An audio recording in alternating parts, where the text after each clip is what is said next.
толып кылкылдап, жер союлуп булкылдап, аргымагаттар алкылдап, алтынды денсе жаркылдап, эки кол эпсиз урулду, эрлердин көбү кырылды, чак түскүнү түн болду.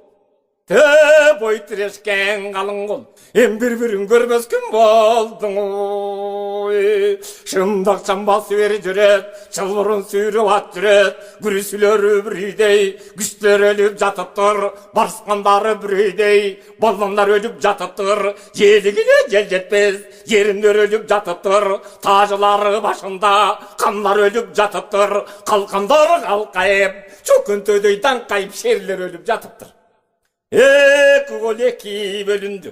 Эрте туруп караса, теңерлердин жаткан өлүгүң ошондо жуушаган койдой көрүндүң.